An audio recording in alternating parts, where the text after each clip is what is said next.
மாமி தான் பார்த்துக்குவாங்க. என் வீட்டில் வேலைக்கு போய் ஆகணும். ஆகி கண்ணை முழிச்சிட்டேன். 2022 நம்மளால நம்ம பிள்ளைங்க கஷ்டப்படுறாங்க. இந்த இடத்துல நம்மங்கிறனால நான் வந்து இதை தெளிவாக சொல்லிட்டேன். இதில் ஏதாவது உங்களுக்கு எங்களை பற்றி பெருமையாக நினைக்கிற அளவுக்கு இங்கே நடந்துருக்கு. நீ தானே எப்போ ஹாய் மை ஃபேமிலிஸ் அந்த பைத்தியம் வந்து சொல்லிட்டு இருக்கு. Okay, hi my families. இன்னைக்கு என்ன விளாக் அப்படிங்கிறத இவங்க 2 பேரும் சொல்லுவாங்க. அதுக்கு முன்னாடி நம்ம ஃபேமிலிக்கிட்ட என்ன பேசுவோமோ அதை நான் பேசிடுறேன்.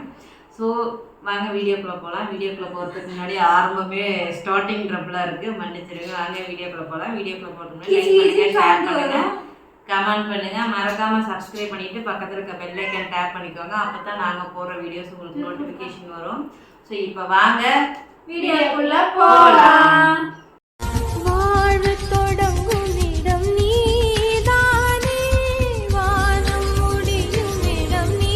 Okay, ton.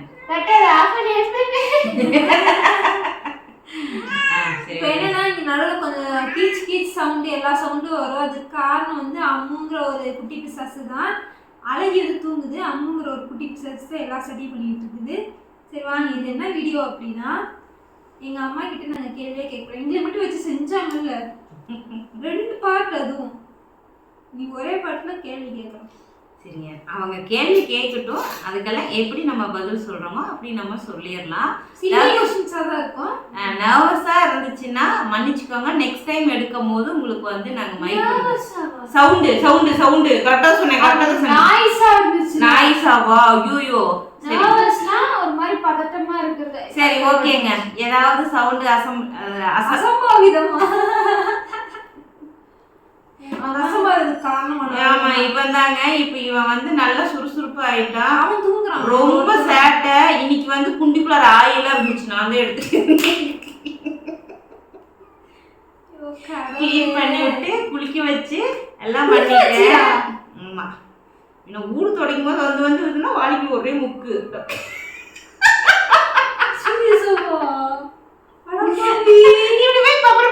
நீச்சல் அடிச்சான்.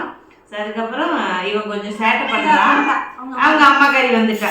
மவளை எங்கேயும் விடாத அம்மா கறி வந்துட்டா. சரி, ஓகே, கேளு கேளு.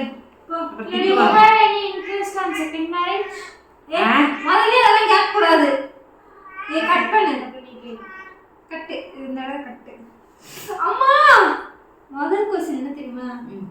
இந்த பட்டுவை 2 சேர்ந்து டார்ச்சர் பண்ணது இல்ல, அந்த மாதிரி இதெல்லாம் வந்து ஜூம் பண்ணி காட்டுறேன். சின்ன வயசுல நாங்க ஒண்ணு என்ன டார்ச்சர் பண்ணோம். அது தெரியாதுன்னு நினைக்கிறேன். கேமரா அது இருக்கிற சைஸுக்கு சொம்பு கடிக்குது இல்ல, இது இருக்கிற சைஸுக்கு சொம்பு கடிக்குது இல்ல. இப்படிதான் நீ டார்ச்சர் பண்ணுவாங்க. என்ன டார்ச்சர் பண்ணோம்? அதெல்லாம் என்னது? என்னென்ன டார்ச்சர் பண்ணாங்கன்னா, இவ பிறந்து கரெக்டா 11 மாசம் மொட்டை அடிச்சுட்டு விட்டுட்டு வேலை எல்லாமே சொல்லணும். போனை படத்துல படுறது எல்லாமே சொல்லணும். அதெல்லாமே சொல்லணும். எல்லாத்தையும் அதுவும் டார்ச்சர் தானே. சரி, சொல்லு. 11 மாசத்துக்கு 11 அவன் நடந்துட்டா. வருஷம் வர்றதுக்குள்ளாடியே ரப்ஸ் பார்த்தீங்கன்னா நடந்துட்டாங்க. அப்போ வந்துட்டு எல்ஜியில் வந்துட்டு ஒரு ஃபோன், கலர் ஃபோன்னா அப்போ வந்து பிளாக் அண்ட் ஒயிட் தான் அதிகமாக இருக்கும். 2006, 2007 எல்லாத்துக்குமே தெரியும். பட்டன் ஃபோன் தான். பட்டன் ஃபோனில் பார்த்தீங்கன்னா எல்ஜி. அது வந்து 1800 ரூபாய்க்கு என்னமோ வாங்கியிருந்தோம். வாங்கி ஒரு 10-20 நாள் தான் இருக்கும்னு நினைக்கிறேன். நான் ஃபோனை இப்படி வச்சுட்டு இவன் தூங்கி படுத்துருந்தேன். தொட்டலில் தூங்காமல் கீழே தூங்கினா நான் தலைக்கு ஊற்றிருந்தேன். நான் ஒரு பக்கம் படுத்திருந்தேன், இவன் ஒரு பக்கம் படுத்துருந்தேன்.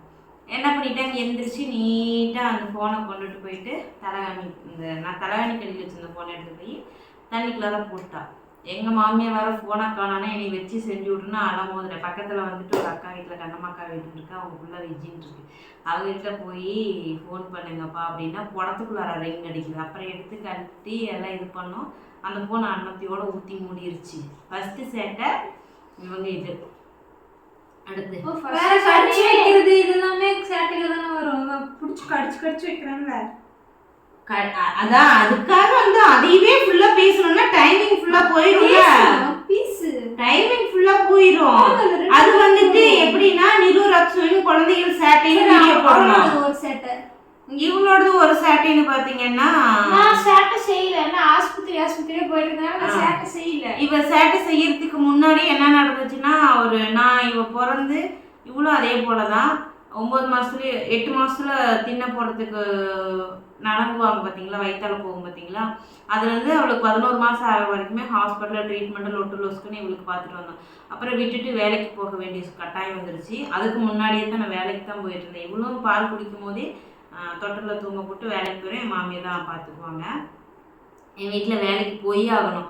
உனக்கு உதரமாக ஊற்றினாலும் வேலைக்கு போகணும், உனக்கு தலைவலியாக இருந்தாலும் வேலைக்கு போகணும், உனக்கு உடம்புக்கு முடியலனாலும் வேலைக்கு போகணும். ஸோ வேலைக்கு போய் ஆகணும் என் வீட்டில். நான் வேலைக்கு போனால் சோத்துல கை வைக்கணும், இல்லைன்னா சோறு கிடையாது, திட்டு தான் பொழுதா வைக்கும். அதனால் இவங்களே நான் இவங்களே பால் காலையில் 7 மணிக்கு தட்டருக்கு போவேன், பால் ஊட்டிட்டு எல்லா வேலையும் செஞ்சுட்டு தூங்க வச்சுட்டு போயிடுவேன். திரும்ப 2 மணிக்கு குளிச்சுட்டு இவங்களுக்கு பால் ஊட்டிட்டு திரும்ப நான் 5 மணிக்கு அந்தி வேலைக்கு போவோம் தட்டருக்கு. ஸோ அப்படி தான் போயிட்டு இருந்தேன். இவங்க என்ன பண்ணாங்க, 11 மாதத்துக்கு மேலே விட்டுட்டு கோழிப்பணிக்கு அப்போ தான் வேலைக்கு போக ஸ்டார்ட் பண்ணேன். கோழிப்பணிக்கு போகும்போது இவங்க அப்பா, இவங்க பாட்டி, இவங்க 4 பேருமே வீட்டில் இருப்பாங்க. நான் ஒருத்தி தான் வேலைக்கு போய், இவங்க 4 பேர் வீட்டில் இருக்கிற கேரக்டர். சரின்னு சொல்லிட்டு நான் வேலைக்கு போயிட்டு வரதுக்குள்ளே என்ன பண்ணிட்டாங்க, பக்கத்து வீட்டுக்கார பையனும் இவங்களும் உட்காந்துட்டு கைத்து கட்டில் உட்காந்து இருக்கும்போது அந்த பையனை இப்படி தள்ள, அவன் இந்த புள்ளி வேகமாக தள்ளி கரெக்டாக இந்த நம்ம ரெட்டைச்சடை பண்ணோம்னா இந்த இடத்துக்கு வகுடு வரும் பார்த்தீங்களா, இதே இடத்துக்கு நல்லா இவ்வளோ நிலத்துக்கு வெட்டி அப்படியே விழுந்து சைக்கிள் ஏறி விழுவுலி. அப்போ சைக்கிள் ஏறி விழுந்தது நீ தான் சைக்கிள் ஏறி விழுந்து உனக்கு உரம் விழுந்துச்சு. இவன் கட்டிலேருந்து விழுந்து கல் இருந்தனால அந்த ஜல்லி இருந்தனால வெட்டிடுச்சு. சைக்கிள் ஏறி விழுந்து கீழே நிறைய கல் இருக்கும், சைக்கிள் ஏறி விழுந்த மாதிரி எனக்கு இவன் தான் சைக்கிள் ஏறி விழுந்து உரம் விழுந்தது. இவன் கீழே விழுந்து இந்த இடத்துக்கு காயமாயிடுச்சுன்னுட்டு சொல்லவே இல்லை. நான் 5:30 மணிக்கு தான் வருவேன் கோழிக்கோட்டை வேலை முடிச்சுட்டு சாயங்காலம் வந்துட்டு நான் குளிச்சுட்டு வந்தேன். அப்போ பார்த்தா இவளுக்கு 3 வயசு வரைக்கும் மொட்டை எடுக்கல. ஏன்னா இவளுக்கு உடம்பு முடியாமல் போனனால நான் ஃபஸ்ட்டு மொட்டை எடுக்கவே இல்லை. 3 வயசுல தான் ஃபஸ்ட்டு மொட்டையை நிறுவுக்கு எடுத்தோம். அப்போ ரெட்டை குடும்பி போட்டு பூ வச்சுருப்பேன். அப்போ கனகாமரம் ஜாதி முடியெல்லாம் நம்ம வீட்டில் பூத்துக்கிட்டே இருக்கும். பூ இல்லாத நாளே இருக்க மாட்டேன், பூ வச்சுட்டே இருக்கும். அந்த பார்த்தா பூவை காணா, மண்டையெல்லாம் வீங்கி கிடக்குது. என்கிட்ட ஒன்றுமே சொல்ல. நானும் வந்தோடனே கோழிக்கோட்டைக்கு போயிட்டு வரோமா, குளிச்சுட்டு தான் வீட்டுக்கு போய் குளிச்சுட்டு வந்த பிள்ளைய தூக்கலான்னு பார்த்தா புள்ள கத்து, ஏன்டான்னா கீழே விழுந்துட்டேன், நித்தீஷ் தள்ளி விட்டுட்டான் அப்படின்னா. இவனை விட அவள் 1 மாதம் சின்ன பையன். அதுக்கப்புறம் சரி ஓகேன்ட்டு அப்புறம் ஹாஸ்பிட்டலுக்கு கூட்டு போல காப்பி பொடி இதை வச்சு இவங்களுக்கு சரி பண்ணிட்டோம். பெரிய பெரிய கதையெல்லாம் சொன்னேன் இந்த கீழே கொண்டு வரதுக்கு. நீ சொல்லு நீ தைரியமா நான் சொல்லு. அடுத்த கேள்வி பாவி கேள்வி கொத்து விடுறது நீ குறியா இருக்க பத்தியா. சரி, நீ என்னைக்காவது நினைச்சிருக்கிய ஏதாவது கஷ்டம் வரப்ப சரி இந்த நம்ம அங்கேயே நின்றுக்கலாம், இல்லை இவங்களை ஏன்டா கூட்டிட்டு வந்தோம் இந்த மாதிரி என்னைக்காவது யோசிச்சிருக்கியா? கூப்பிட்டு வந்தோம், ஏன் இவங்க பேசாம அங்க இருந்தா நமக்கு இவ்வளோ கஷ்டம் வந்துருக்காதுல்ல, அந்த மாதிரி அதெல்லாம் நினைச்சிருக்கேன். எந்த சிச்சுவேஷன்ல எப்படின்னு சொல்லு. அதாவது நான் எப்போ நான் ஃபஸ்ட்டு நினச்சேன் அப்படின்னா, முன்னாடி எவ்வளோ கஷ்டம் வந்தாலும் நான் அதை ஈஸியாக கடந்து போயிடுவேன், எதுக்குமே இது பண்ண மாட்டேன். இன்னொன்று என்னன்னா, நான் 2 விஷயம், இவ ஒரு விஷயம் கேட்டா இவ ஒரு விஷயம் கேட்டா. இவ கேட்டது என்னன்னா, அங்கேயே இருந்திருக்கலாமோ, ஏதோ ஒரு சுச்சுவேஷனில் நீ அங்கேயே இருந்திருக்கலாமோன்னு இவ கேட்டதுக்கு சத்தியமாக சொல்கிறேன், நான் சாக்கடைக்குள்ளார விழுந்தாலும் விழுவேன், என் பாலுங்கணத்தில் விழுந்து செத்தாலும் சாவேன், அந்த இடத்துல இருக்கணும்னு யோசிச்சதே கிடையாது. செத்து போயிடணும் அப்படின்னு யோசிச்சிருக்கேன், சொல்லிடுறேன். 3 பேருமே ஒரே முட்டுக்காக செத்து போயிடணுங்கிறதுலாம் நான் யோசிச்சிருக்கேன். அதுக்காக மருந்தெல்லாமே நான் வாங்கிட்டு வந்த நாட்கள் உண்டு. 2 டைம் நான் மருந்து வாங்கிட்டு வந்திருக்கேன். அது இவங்களுக்கு தெரியாமல் ஒரு டைம் நான் சூசைட் அட்டன் பண்ணியிருக்கேன். அது ஒரு அக்கா தான் என்னை சண்டை போட்டு இது பண்ணாங்க. அதுவே இப்போ ரீசெண்டாக தான் நான் இவங்ககிட்ட ஷேர் பண்ணியிருந்தேன். அது போக நாங்கள் 3 பேருமே செத்துறணும். ஏன்னா எங்களை 3 மாதத்துக்கு ஒருக்க 6 மாதத்துக்கு ஒருக்க டார்ச்சர் பண்ணுவோம். குடிகாரெல்லாம் கூப்பிட்டு வீடு புகுந்து அடுக்கி வைக்கிறது, துணியெல்லாம் நைட்டி போட்டு முடிய பிடிச்சி கிடிக்கிறது, அப்புறம் இந்த பிள்ளையை பிடிச்சி இழுக்கிறது, நிறையா இது பண்ண முதல்ல நம்ம செத்தரலான்னு சொல்லி யோசிச்சது உண்டு. அங்கே போகணும்னு இந்த செகண்ட் வரைக்கும் நான் நினச்சது கிடையாது. அதே போல் இவங்களை பேசாமல் அங்கே விட்டுருந்தா நமக்கு இந்த கஷ்டம் வந்திருக்காது அப்படின்னு சொல்லி யோசிச்ச நாள் ஒன்று இருக்குது. 2 நாள் யோசிச்சிருக்கேன், 1 நாள் இல்லை 2 நாள் யோசிச்சிருக்கேன். அந்த 2 நாளில் ஃபஸ்ட்டு நான் சொல்லிடுறேன், நான் ஆக்சிடெண்ட் ஆகி கண்ணு முழிச்சிட்டேன். 2022 ஆக்சிடெண்ட் ஆச்சு. எஸ், 2022 பிப்ரவரி 18 எனக்கு ஆக்சிடெண்ட் நடக்குது. ஆக்சிடெண்ட் நடந்துட்டு கண் முழிச்சிட்டேன். 12:30 ஏதோ சம்திங், எனக்கு 8:30 நடக்குது. 12:30 கண் முழிச்சிட்டேன்.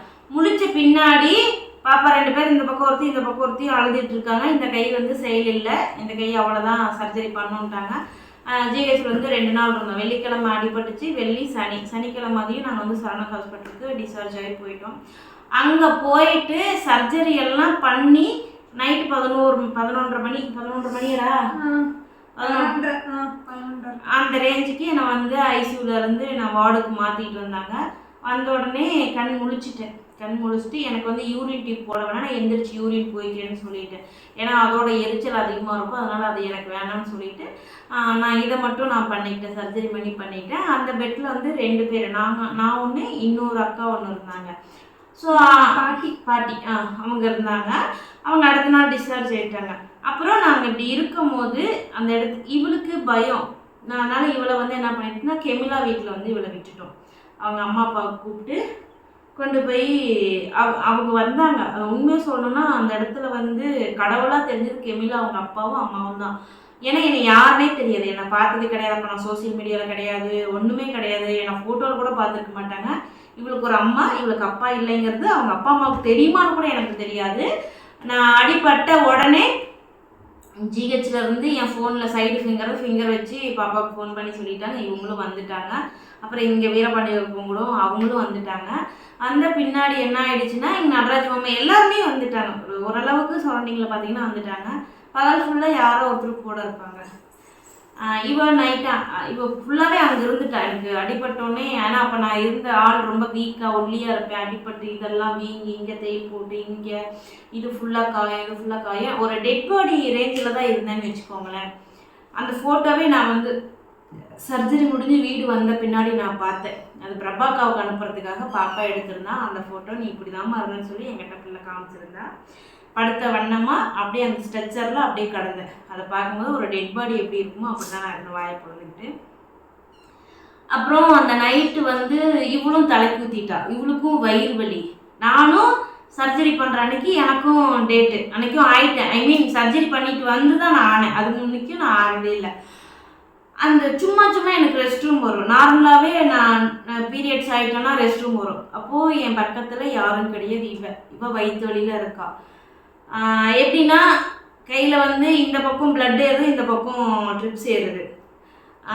எனக்கு ரெஸ்ட் ரூம் வருதுன்னு சொல்லும் போது பிள்ளை வந்துட்டு போய் நர்ஸை கூட்டிகிட்டு வந்து இதை திரும்ப எடுத்துகிட்டு திரும்ப என்னை ரெஸ்ட் ரூம் கூப்பிட்டு போயிட்டு வந்து திரும்ப படுக்க வச்சு திரும்ப போய் நர்ஸை கூப்பிட்டு வந்து ட்ரிப்பும் பிளட்டும் ஏறும். திரும்ப 1/2 மணி நேரத்தில் யூரின் வரும். இவ்வளோ நான் கூப்பிட்டு என்னால் சவுண்டாகவும் கூப்பிட முடியாது, வாய் திறக்க முடியாது. இந்த வாய் வந்து ஃபுல்லாக க்ளோஸ், இது ஃபுல்லாகவே க்ளோஸ் இந்த இடத்துக்கு தேய் போடுறதுனால.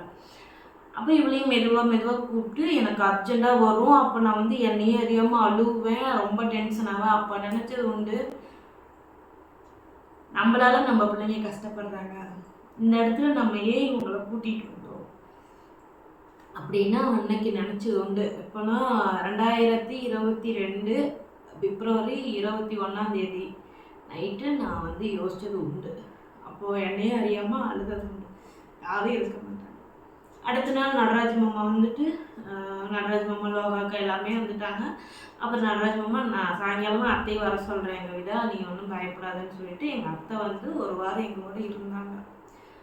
அப்போ ரெஸ்ட் ரூம் போகிறதுனாலும் வர்றதுனாலும் எனக்கு ஒருத்தங்க கம்பல்சரி. எனக்கு வந்து 6 மந்த்து எனக்கு அப்போ வந்து ஒரு ஆள் எனக்கு கூடவே இருக்கணும், அப்படி தான் எனக்கு இருந்துச்சு.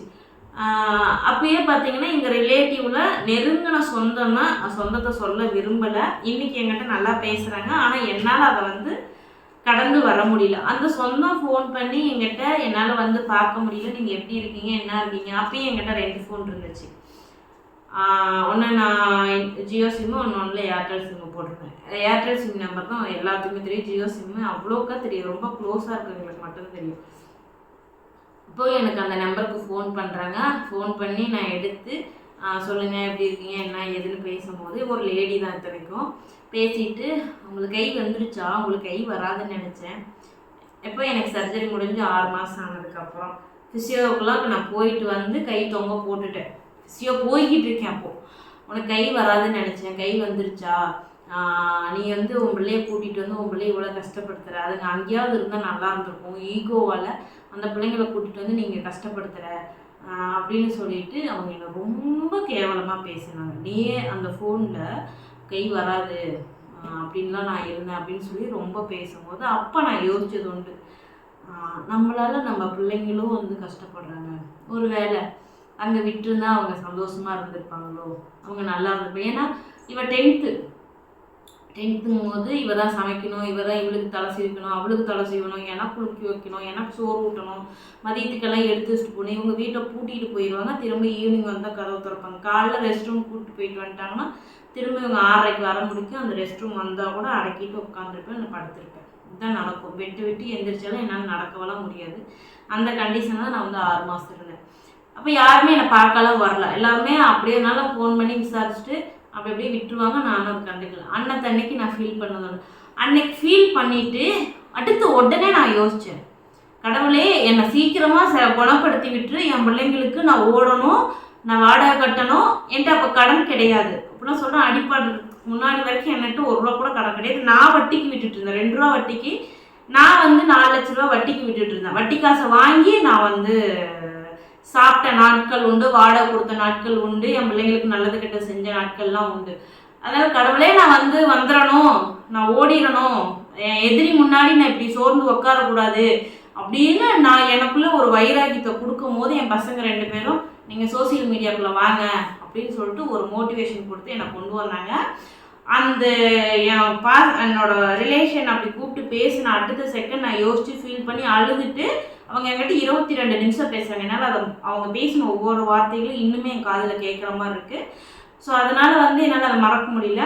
அடுத்த செகண்ட் யோசிச்சது என்னன்னா, நம்ம பிள்ளைய அங்கேயே விட்டுட்டு வந்திருந்தா கண்டிப்பாக நான் இன்னொரு லைஃப்குள்ளே போயிருப்பேன். இந்த பிள்ளைங்க 2 பேர் இல்லைன்னா நான் இன்னொரு லைஃப்குள்ளே இன்னொருத்தரைய கல்யாணம் பண்ணிட்டு நான் சந்தோஷமாக வாழ்ந்துருப்பேன்னு வச்சுக்கோங்க. போயிருப்பேன், சத்தியமாக இன்னொரு லைஃப்குள்ளே போயிருப்பேன். ஆனால் இந்த பசங்களை நான் அங்கே விட்டுட்டு வந்தேன்னா எனக்கு எப்படி நடந்துச்சோ, 13 வயசு, அதாவது செப்டம்பர் 9, 12 முடியுது, நவம்பர் 7 எனக்கு கல்யாணம். எனக்கு எப்படி நடந்துச்சோ அதே என் பிள்ளைக்கு நடந்திருக்குமே. நான் என் பெரிய பிள்ளை கையில் ஒரு குழந்தைய வச்சிருப்பாளே. ஸோ கடவுளுக்கு தான் நான் நன்றி சொல்லணும். யார் என்ன பேசினாலும் பரவாயில்ல, இந்த முடிவு வந்து தப்பான முடிவு கவிதா. யார் என்ன சொன்னாலும் சரி, நானும் அங்கே போகக்கூடாது, என் பிள்ளைங்களும் வந்து சேஃபாக என்னோடய இருக்கணும், என்னால் முடிஞ்ச சந்தோஷம் அவங்களுக்கு கொடுக்கணும்னு இன்னி வரைக்கும் அதுக்காக நான் போராடுறேன். ஸோ இந்த கேள்விக்கு வந்து இவ்வளோ லென்த்தாக நான் பதில் சொன்னதுக்கு மன்னிச்சிடுங்க. ஏன்னா இதை நான் சொன்னாதான் உங்களுக்கு புரியுங்கிறனால நான் வந்து இதை தெளிவாக சொல்லிட்டேன். இதில் ஏதாவது உங்களுக்கு கேட்கணும்னு தோணுச்சுன்னா கண்டிப்பாக கமெண்ட் பண்ணுங்கள், நான் ரிப்ளை பண்ணுறேன். அடுத்த கொஸ்டின். எனக்கு செகண்ட் மேரேஜில் இன்ட்ரெஸ்ட் இருக்கா? பண்ணிக்கணும்னு என்னைக்காவது தோணியிருக்கு. சீரியஸாக தோணி சொல்லுங்க. அதுவும் தோணுது எப்படின்னா, நம்ம வாடகை வீட்டில் இருந்தோம் பார்த்தீங்களா, அப்போ எனக்கு தோணியிருக்கு. என்ன தோணியிருக்குன்னா, ஒன்று நம்ம வயிற்றில் ஒரு பையன் பிறக்கலை. ஃபஸ்ட்டு எனக்கு மைண்டில் வந்தது, என் வயிற்றில் ஒரு பையன் பிறந்திருந்தான் அப்படின்னா எவனும் என் வீட்டுக்குள்ளார, அவன் ஹவுஸ் ஓனராகவே இருந்தாலுமே என் வீட்டுக்குள்ளார வந்திருக்க முடியாது. என்னை வந்து தேவையில்லாமல் ஒரு வார்த்தைகள் சொல்லியிருக்க முடியாது. என்னை பின்னாடி வந்து அடிச்சிருக்க முடியாது. ஏன்னா முன்னாடி கை வச்சிருக்க இருந்திருக்காது. அன்றைக்கி என் பையன் அவன் வெட்டிட்டு ஜெயிலு கூட போயிருந்திருப்பான். ஸோ அன்னைக்கு பையன்லங்கிற வருத்தத்தை நான் வந்து ரொம்ப உடஞ்சி போய் அழுதது உண்டு. அதே ஆகஸ்ட் 3ஆம் தேதி அதாவது அது எனக்கு வந்து நடந்தது ஜூலையில் நடந்துச்சு. ஆகஸ்ட் 3ஆம் தேதி ஏன் நம்ம ஒரு கல்யாணம் பண்ணியிருக்கணும், பண்ணாமல் விட்டது நம்ம முட்டாள்தனம்னு யோசிச்ச நாள் அன்னைக்கு ஆகஸ்ட் 3ஆம் தேதி பிரபாகா மடியில் படுத்துக்கிட்டு நான் அழுதுருக்கேன். அது அன்னைக்கு நாங்கள் வந்து வாழவே கூடாது. அன்னைக்கு உண்மையாலுமே கடவுள் புண்ணியத்தில் எனக்கு அப்படி ஒரு பிரச்சனை வரும்னு சொல்லி தான் கடவுளாக பார்த்து பிரபாக்காவை தாட்டி விட்டாங்களா என்னன்னு எனக்கு தெரியாது. அன்னைக்குன்னு பார்த்து அவங்களும் வந்திருந்தாங்க. ஆகஸ்ட் 2ஆம் தேதி வந்திருந்தாங்க. ஆகஸ்ட் 3 கோயிலுக்கு போயிட்டு ஜாலியாக அவ்வளோ சந்தோஷமாக நாங்கள் 5 பேரும் அவ்வளோ ஹாப்பினஸ்ஸாக அன்னைக்கு எங்களோட சந்தோஷங்கள் சொல்லிக்க அளவே இல்லை. அவ்வளோ சந்தோஷமாக நாங்கள் போயிட்டு வந்தோம். நைட்டு கரெக்டாக 7 மணிக்கு எனக்கு வந்து எப்படி சொல்கிறது, நம்ம எப்படி இது யமன் பெல் அடிக்கிற மாதிரி அன்னைக்கு அந்த மாதிரி எனக்கு ஒரு சம்பவம் நடந்துச்சு. 7 மணிக்கு நடந்துச்சு. 8 மணி வரைக்கும் அந்த சம்பவத்துக்காக போராடுறேன். போராடிட்டு நான் வந்து என்னால் அதுக்கு மேலே முடியல. அப்படியே பிரபாக்கா மடியில் படுத்துட்டு ஓன்னு அழ ஆரம்பிச்சிட்டேன். இன்னைக்கு நினச்சா கூட எனக்கு அழுக வருது. ஓன்னு அழ ஆரம்பிச்சிட்டேன். எனக்குன்னு ஒரு ஆம்பளை இருந்திருந்தா இந்த மாதிரி ஒரு சூழ்நிலை வந்திருக்காது இல்லைக்கா. ஏன்னா அந்த இடத்துல நான் வந்து ஹவுஸ் ஓனருக்கு படிஞ்சு போகாதனால என் வீட்டுக்கு ஆள் அனுப்புகிறான். அட்ஜஸ்ட் பண்ணிப்போன்னு சொல்லிட்டு நிறைய ஒரு 3-4 பொம்பளைங்க வந்து என்கிட்ட பேசுகிறாங்க. முடியாதுன்னு சொன்ன உடனே அவன் அடுத்த செகண்டு வந்து படுத்தா என் வீட்டில் இருக்கணும்.